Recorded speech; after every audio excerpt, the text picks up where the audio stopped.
Je m'appelle Mia. Je suis une aide-soignante de 49 ans. Mon mari Oliver, qui a 1 an de plus que moi et qui est vendeur, et moi sommes mariés depuis 25 ans. Le jour de notre 25e anniversaire, nous avons franchi une nouvelle étape importante. Notre fils Jacques a obtenu son diplôme universitaire et s'apprêtait à déménager. Ne mangez pas toujours au restaurant.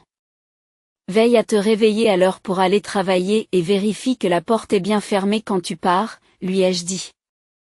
Je me débrouillerai très bien. Mia, tu t'inquiètes trop. Jacques n'est plus un enfant. S'il fait une erreur, il s'en occupera lui-même. Tu n'as pas besoin de t'inquiéter autant, répond Oliver. Je sais, mais je ne peux pas m'empêcher de m'inquiéter, répondis-je, légèrement agacé.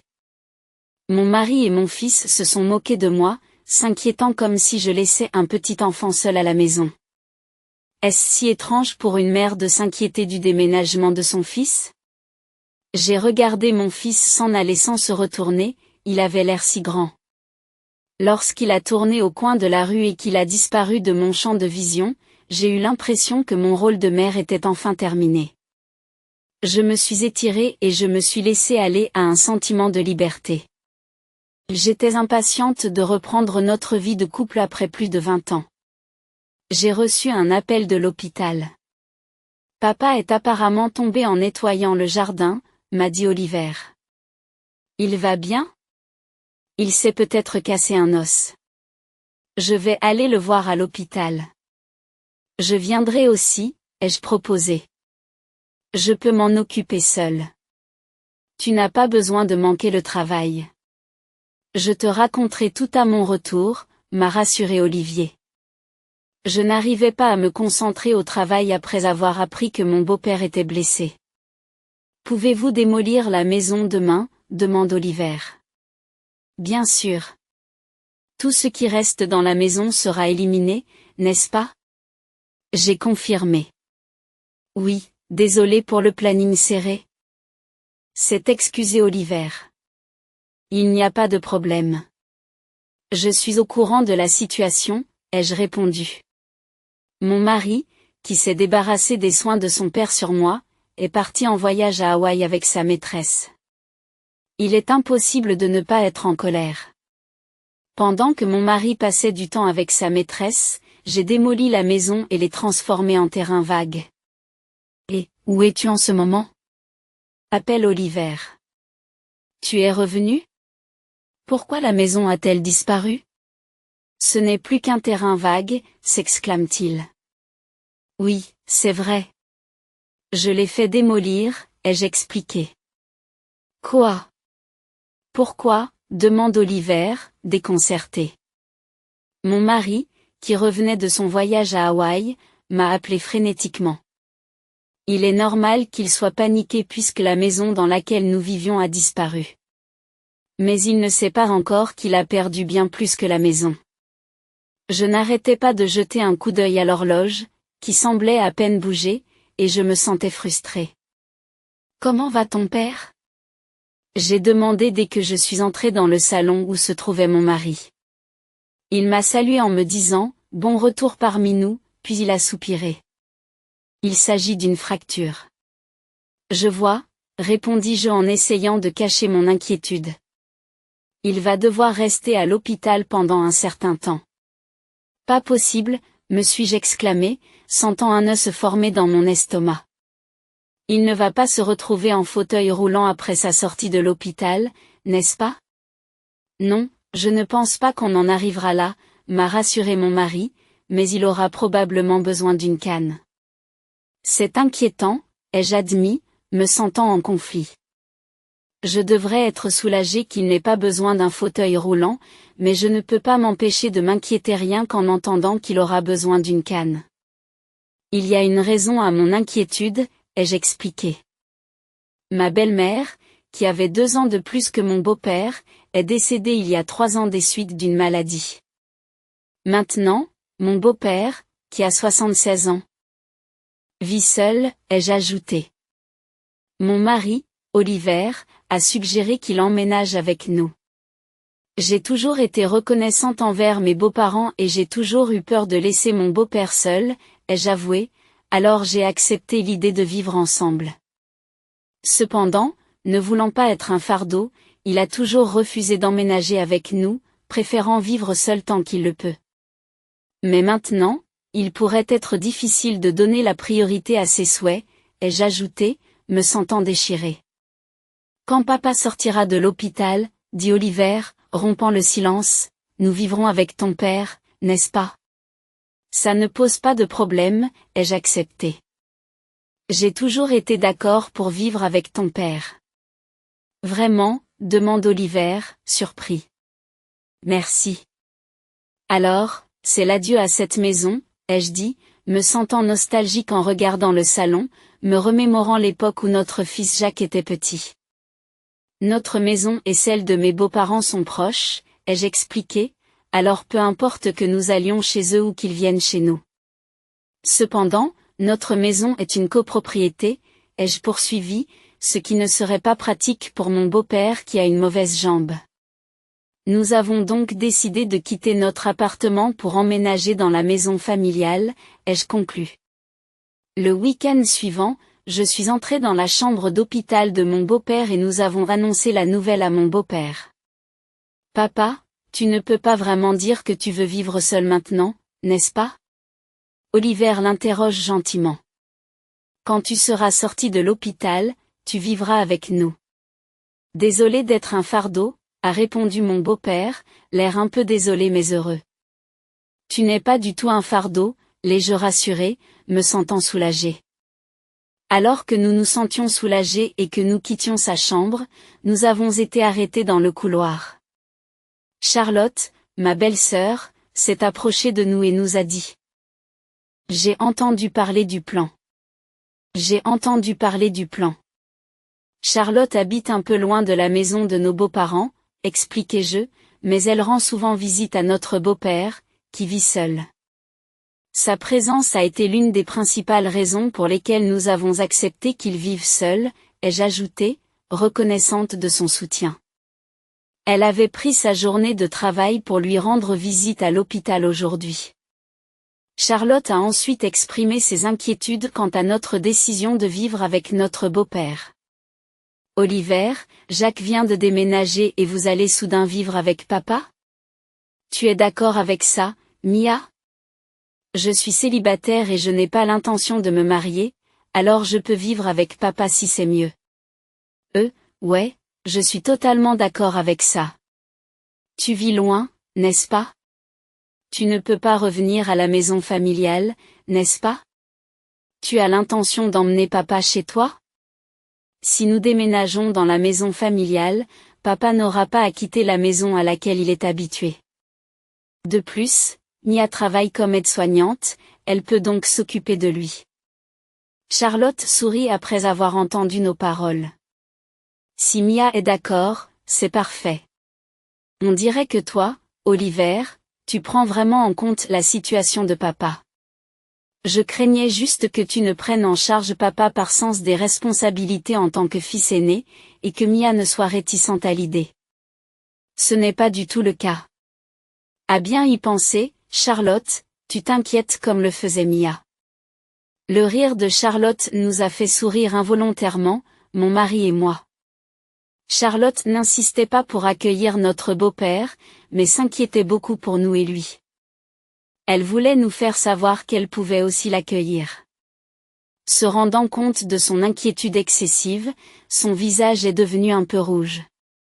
Si papa doit continuer à vivre dans la maison familiale, je m'occuperai de la rendre plus accessible avant qu'il ne sorte de l'hôpital. Je mettrai des rampes pour les marches et des mains courantes sur les murs. Ce sera une aide précieuse. Charlotte, comme pour cacher son embarras, affiche maintenant une expression pleine d'assurance.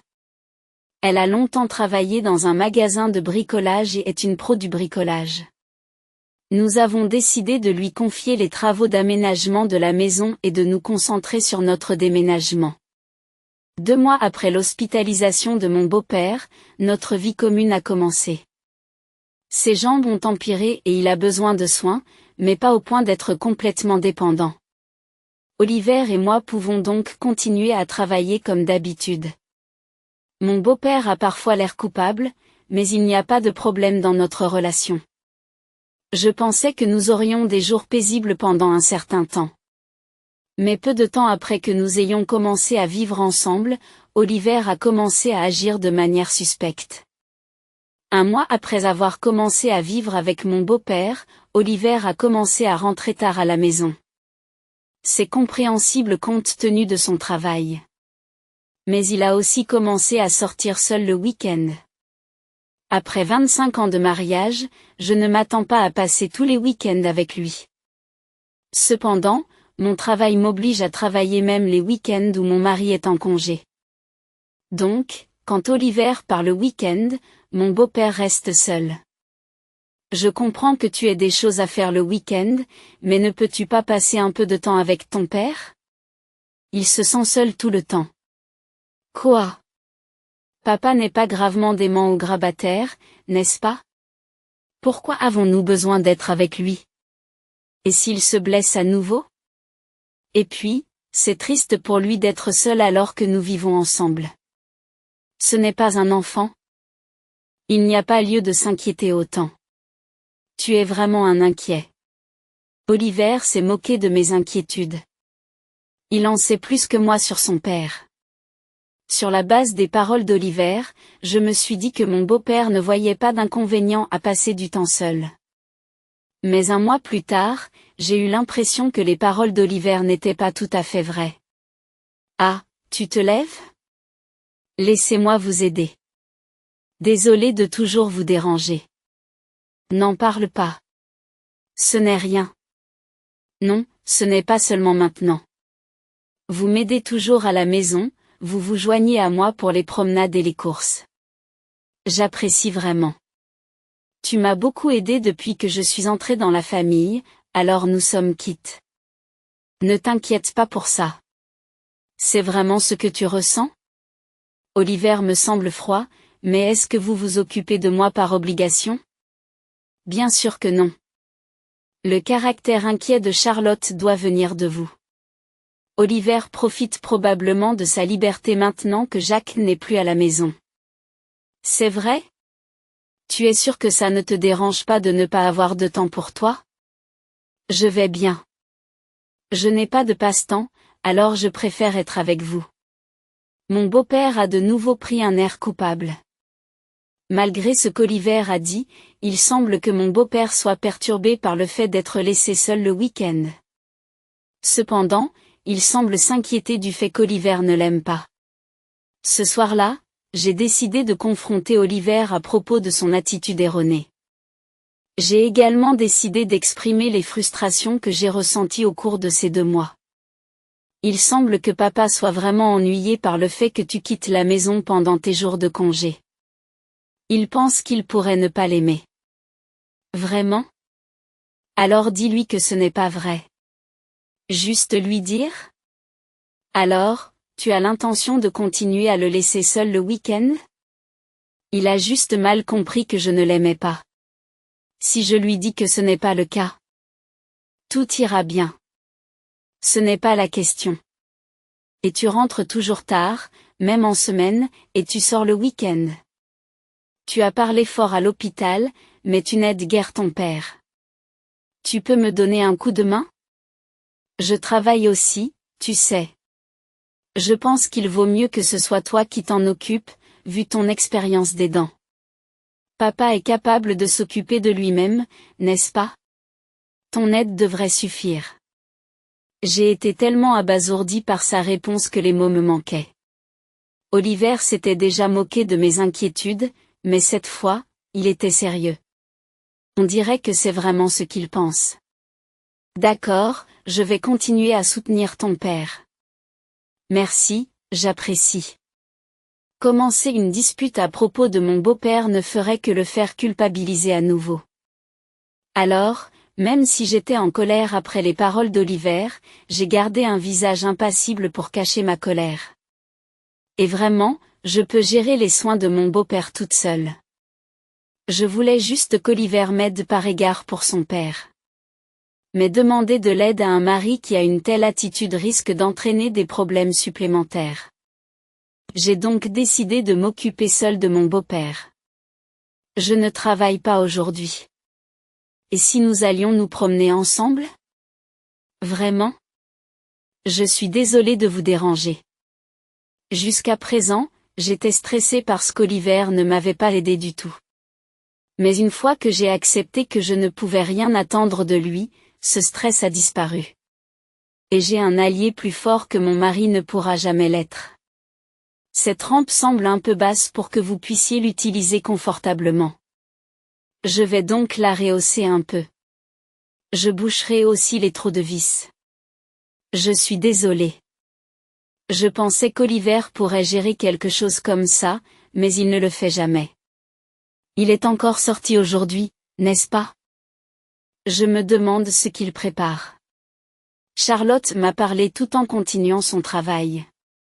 Son habileté à manier la visseuse à percussion était bien plus fiable que mon mari ne pourrait jamais l'être. Même lorsque nous avons commencé à vivre avec mon beau-père, Charlotte est venue de temps en temps prendre de ses nouvelles. Aujourd'hui, j'attends avec impatience de prendre le thé et de discuter avec Charlotte et papa. L'autre jour, papa écrivait hardiment son carnet de planification de fin de vie dans le salon. Cela m'a surpris. Je ne veux pas être un fardeau jusqu'à la fin. De plus, je ne pense pas que ce soit quelque chose que je doive cacher. Il n'est pas mauvais d'écrire un cahier de planification, et pour papa, cela aurait pu être une chose positive. Mais il est compréhensible d'être surpris si l'on rencontre quelqu'un qui écrit cela sans rien savoir. C'est vrai. J'en suis désolée. Ne vous inquiétez pas, je n'ai pas l'intention de rejoindre votre mère tout de suite. Mon beau-père a semblé s'éclairer à mesure que je devenais plus enjouée, et ses expressions de culpabilité ont diminué. C'est dommage qu'Oliver ne soit pas là, mais je suis satisfait de penser que je vis les jours paisibles que je souhaitais. Cependant, cette période allait bientôt prendre fin. Un vendredi soir, Oliver est rentré tard, comme d'habitude. Peut-être parce qu'il n'avait pas de travail le lendemain, il semblait avoir beaucoup bu. Ça va? Tu as beaucoup bu. Oui, c'est juste une question de travail. Je vais prendre un bain. Tu pourrais peut-être attendre d'être un peu moins ivre?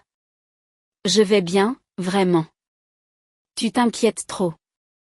Oliver jette sa veste et son sac sur le canapé du salon et se dirige en titubant vers la salle de bain. J'étais inquiète, mais ce n'est pas un enfant. S'il fait une erreur, il devra l'assumer lui-même. Puisqu'il a dit la même chose à notre fils, je n'ai pas besoin de le harceler. Je soupire et commence à ramasser sa veste et son sac. Alors que je prenais son sac, un grand bruit de ferraille m'a fait sursauter. En regardant vers le bruit, j'ai vu le téléphone d'Oliver sur la table. Il semblait avoir vibré pour un appel. D'habitude, il l'emporte avec lui dans la salle de bain. Peut-être qu'il prend juste une douche cette fois-ci? Oliver met toujours son téléphone dans un étui étanche et regarde des vidéos en se trempant dans la baignoire. Il n'est pas seulement dans le bain, il est pratiquement accro à son téléphone et ne le pose presque jamais à la maison. Même s'il était ivre, aujourd'hui était une journée inhabituelle. C'est sur cette pensée que j'ai jeté un coup d'œil à l'écran du téléphone d'Oliver et que j'ai vu un message provenant d'une application de messagerie. Merci pour aujourd'hui. Tu t'es bien amusé, n'est-ce pas?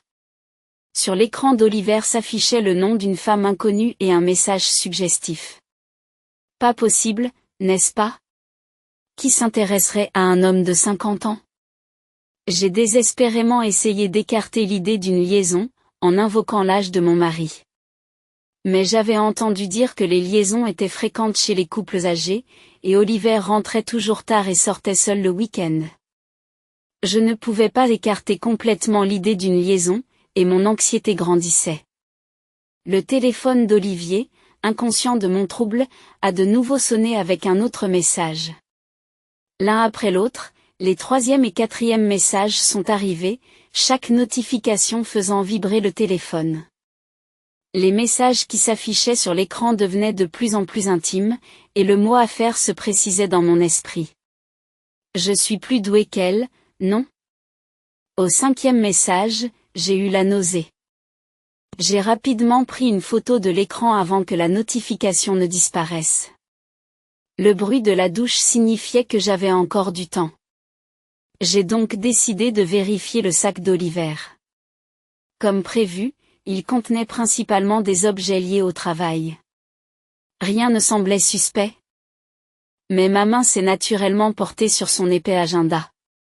Les inscriptions étaient pour la plupart à l'encre noire, mais certaines étaient en rouge. Les entrées noires étaient étiquetées comme des réunions et des livraisons, tandis que les entrées rouges étaient cryptées comme des réunions et des remises. Ayant vu les messages avec sa maîtresse, j'ai immédiatement compris que ces entrées rouges étaient des plans camouflés avec elle. Où prévoyait-il de se rencontrer et que lui remettait-il? En regardant les plans futurs, j'ai vu un voyage d'affaires d'une semaine le mois prochain marqué en rouge.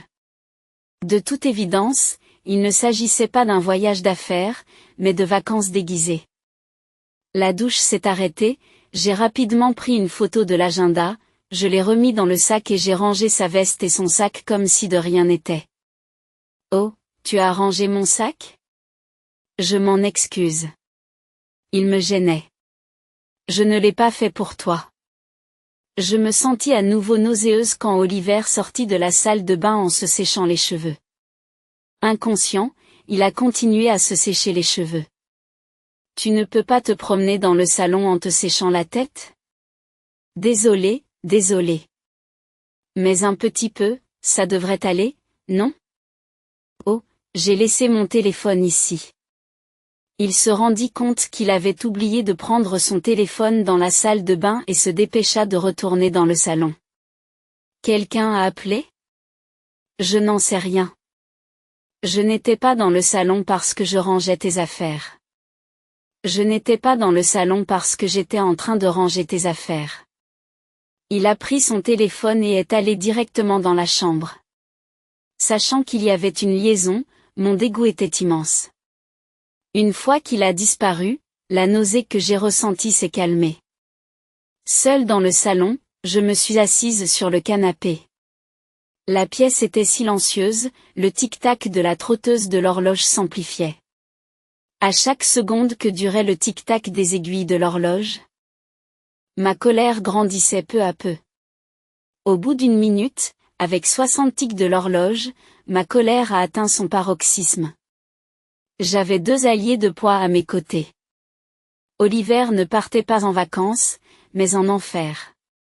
La semaine suivante, lors de la visite de Charlotte, je lui ai raconté, ainsi qu'à mon beau-père, la liaison d'Olivier. Lorsque je leur ai montré les photos des messages et l'emploi du temps, mon beau-père et Charlotte étaient furieux. Je n'en reviens pas. Pendant tout ce temps où il se promenait seul, il était en train de faire ça. Je n'aurais jamais imaginé qu'il puisse faire une chose pareille. Je suis vraiment désolée pour les ennuis qu'il vous a causés, Mia. Je me suis sentie désolée d'avoir fait prendre à mon beau-père une telle expression de remords. En voyant son visage, je me suis également sentie désolée. Mais je savais que je ne pouvais pas rester sans rien faire. Je suis désolée, mais j'envisage de divorcer de mon mari. Je l'ai dit à voix haute, puis, trop effrayée de voir leur réaction, j'ai baissé le regard. C'est logique. Qu'est-ce qu'il vous faut? Je vais vous aider. Si nous pouvons faire quelque chose, dites-le nous. J'ai levé les yeux vers eux après avoir entendu leurs paroles. Vous m'aiderez? Bien sûr. C'est toi qui m'as sorti du lit tous les matins, qui m'as préparé des repas séparés avec moins de sel, qui a pris soin de moi. C'était tout toi, Mia. Peu importe la personne ou la raison, celui qui a une liaison est toujours dans l'erreur. Tu pensais qu'on ne t'aiderait pas? Tu es une anxieuse, tout comme nous. Charlotte avait raison. Je pensais qu'il m'aiderait sûrement, mais quelque part dans mon cœur, je craignais qu'il ne se range du côté d'Oliver. Mais il s'avère que cette inquiétude n'était pas nécessaire. Tu avais déjà prévu ça, n'est-ce pas, Papa? Oui. Alors, fais ce que tu veux. Mais si vous voulez le faire, vous devez soumettre les documents au gouvernement local au moins une semaine à l'avance.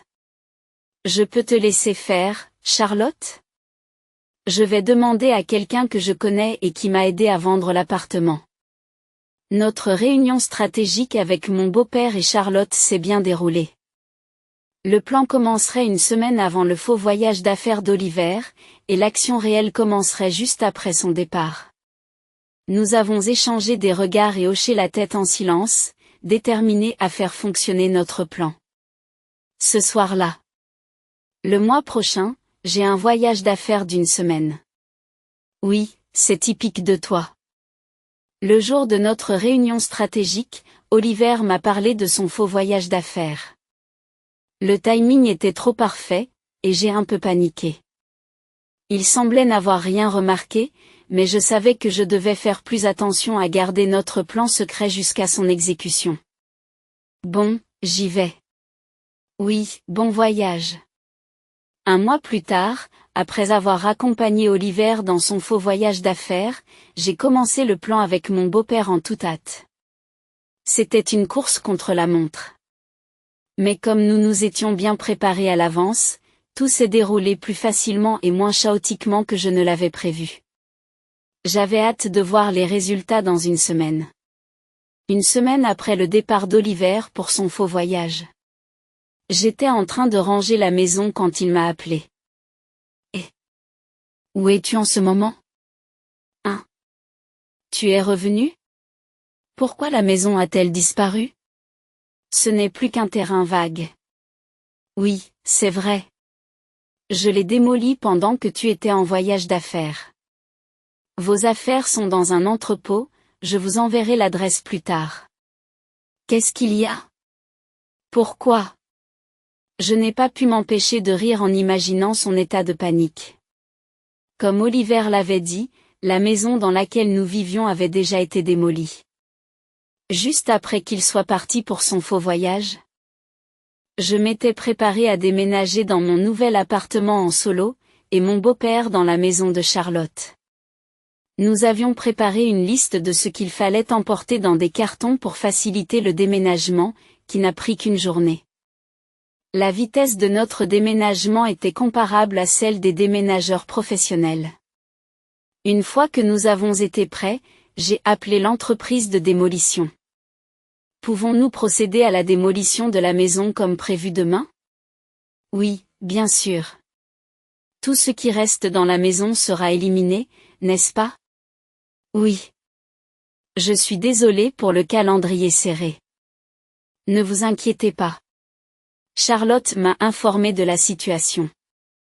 L'entreprise de démolition m'a été recommandée par Charlotte. C'était un peu précipité, mais ils ont réussi à démolir la maison en une semaine en accélérant le rythme. Charlotte a longtemps travaillé dans un magasin de bricolage et a de nombreux contacts dans des domaines connexes. Elle connaît également les procédures liées à la maison. Elle a donc coordonné les préparatifs nécessaires avec l'entreprise de démolition, afin que nous puissions commencer à démolir la maison dès le départ d'Oliver pour son faux voyage d'affaires. C'est parce que je t'ai laissé t'occuper de papa que tu as fait ça? Je travaillais dur pendant mon voyage d'affaires. Bien sûr, tu travaillais dur, mais pas pour ton travail, n'est-ce pas? Tu as fait un beau voyage à Hawaï, n'est-ce pas? Comment le savez-vous? Pendant que mon beau-père et moi préparions à la hâte notre déménagement, Charlotte, qui s'était cachée près de notre maison, a commencé à filer Oliver. Oliver a pris un train pour l'aéroport.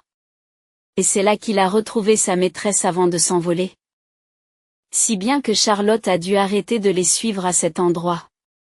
Mais elle a deviné qu'ils allaient probablement à Hawaï en se basant sur la porte d'embarquement et le panneau de destination. La réaction d'Oliver suggère que la supposition de Charlotte était exacte. Charlotte me suivait donc. Elle a même pris des photos de vous tenant la main, l'air plutôt confortable. Mais détruire notre maison familiale juste parce que tu es en colère contre moi? Pense aux sentiments de papa. De quoi tu parles? Je n'aurais pas pu faire ça sans le consentement de ton père. Alors papa était d'accord pour démolir la maison? Pourquoi aller si loin? Ton père avait l'intention de démolir la maison de toute façon. On a juste avancé le calendrier. Qu'est-ce que tu veux dire? Papa avait l'intention de nous laisser, à Oliver et à moi, la maison et le terrain.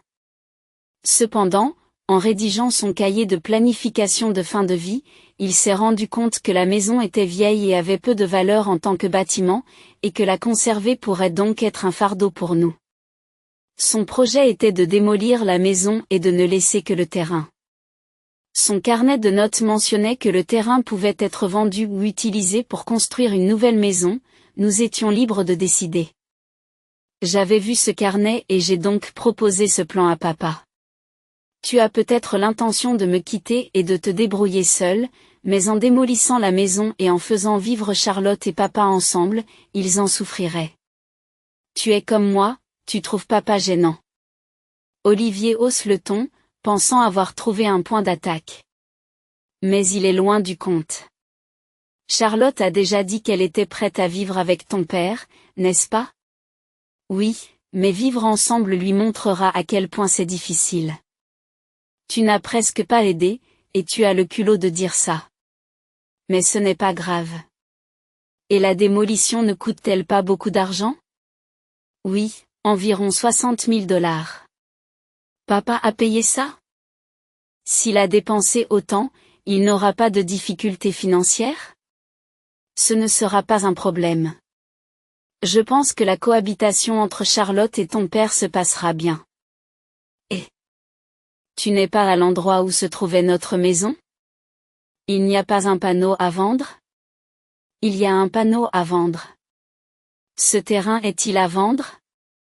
Oui, c'est bien cela. Nous avons décidé de vendre le terrain après avoir démoli la maison. Elle appartenait à papa, il était donc normal qu'il paie pour la démolition. De plus, comme le terrain appartient à mon beau-père, il est normal que l'argent de la vente lui revienne. Pendant que Charlotte se coordonnait avec l'entreprise de démolition pour la préparation des plans, je m'occupais d'un agent immobilier pour la vente du terrain. J'avais déjà rencontré cet agent lors de la vente de mon appartement. J'ai fait appel au même agent qui s'était occupé de la vente de mon appartement. Cela a facilité le processus de vente du terrain. Selon l'agent immobilier, le terrain se vendrait probablement autour de 120 000 $. Lorsque le terrain sera vendu, je suis censé recevoir des frais de déménagement sur ces 120 000 $. Charlotte a indiqué qu'elle travaillait et qu'elle prévoyait donc d'utiliser les services de jour de votre père. Il a probablement l'intention de l'aider à couvrir ses frais de subsistance, étant donné qu'il a de l'argent et qu'il utilisera les services de jour. Charlotte a toujours été disposée à vivre avec votre père. Voyez-vous un problème à cela? Alors, où suis-je censé aller? Je ne sais pas. Peut-être chez ta maîtresse? C'est impossible. Elle est mariée, et notre relation n'était que physique. Nous n'avons jamais eu l'intention d'être ensemble. S'il vous plaît, juste cette fois, pardonnez-moi. Je vous en supplie. Une relation physique dans une double liaison? Comment veux-tu que je te pardonne ça? Je viens d'avoir la preuve de votre liaison. Alors attendez-vous à un divorce et à une pension alimentaire. Qu'est-ce que tu veux dire? J'ai enregistré cette conversation avec une application. Tu n'avais aucune preuve de ta liaison, mais tu viens d'admettre une double liaison purement physique, n'est-ce pas? Quoi? Vous avez enregistré tout ce temps? Oui. À propos de la maison, de votre père, du divorce, d'autres choses que vous voulez demander? De l'autre côté du téléphone, j'ai entendu un bruit comme du sable frotter l'un contre l'autre. Oliver s'est probablement effondré sur le sol. Et, tu m'écoutes? Oliver n'a pas répondu. S'il ne veut pas parler, ce n'est pas la peine de garder la ligne ouverte. J'ai soupiré et j'ai raccroché. Je n'étais pas triste à l'idée de divorcer d'Oliver. Je regardais juste les piles de cartons en pensant au temps que prendrait le déballage. Le divorce d'Oliver s'est déroulé aussi facilement que la démolition de la maison et la vente du terrain. Mon ex-mari, ayant perdu sa maison, a loué un appartement bon marché. Ce n'est pas pour rien qu'il a choisi un endroit bon marché. Lorsque nous avons divorcé, nous avons partagé nos économies. Mais il a dû me verser une pension alimentaire pour cette affaire. De plus, il s'agissait d'une double liaison. Lorsque j'ai demandé une pension alimentaire à sa maîtresse, son mari a appris sa liaison. Oliver a donc également fait l'objet d'une demande de pension alimentaire de la part de son mari. Naturellement, son mari a également demandé le divorce. De plus, la maîtresse était une collègue de travail d'Oliver. Un sujet aussi intéressant qu'une double liaison se répand naturellement de lui-même. L'affaire étant connue au sein de l'entreprise, Oliver et sa maîtresse ont tous deux démissionné. Oliver s'est retrouvé sans le sou et sans revenu après avoir payé une pension alimentaire à moi et à sa maîtresse. Mon beau-père a de l'argent. Mais il en utilisera probablement la majeure partie pour le bien de Charlotte. Oliver ne pouvait donc pas s'attendre à un quelconque héritage. Il a perdu son argent, sa famille et sa maison à cause de sa liaison. La maîtresse, aujourd'hui divorcée, aurait pu finir avec Oliver. Cependant, sa vie a également été gâchée par cet incident. Elle a commencé à reprocher à Oliver d'avoir perdu son emploi et d'avoir divorcé. Au départ, il s'agissait simplement d'une relation physique, il n'y avait pas d'amour entre eux, et il était donc impossible qu'ils s'entendent. Ils ont donc mis fin à leur relation lorsqu'ils ont quitté leur emploi. J'ai également informé mon fils du divorce. C'est la faute de papa. Mon fils est consterné par la liaison de son père et garde ses distances, ignorant les messages qu'il reçoit de temps en temps. Apparemment, la raison de la liaison de mon ex-mari était le sentiment de liberté qu'il ressentait après que notre fils soit devenu indépendant, ce qui l'a conduit à abuser de sa nouvelle liberté. Je savais que cela bouleverserait mon fils. J'ai donc gardé le secret sur la raison de la liaison. J'ai commencé à vivre seul après le divorce. J'ai toujours géré à la fois le ménage et le travail, et mon travail est resté le même, si bien que rien n'a changé, si ce n'est la solitude. En pensant à mon ex-mari, qui a perdu son argent et sa famille, je me rends compte que j'ai de la chance que rien n'ait changé. Mes relations avec mon ancienne belle-sœur, Charlotte, et mon ancien beau-père restent bonnes. J'ai prévu de leur rendre visite demain, puisque je suis en congé.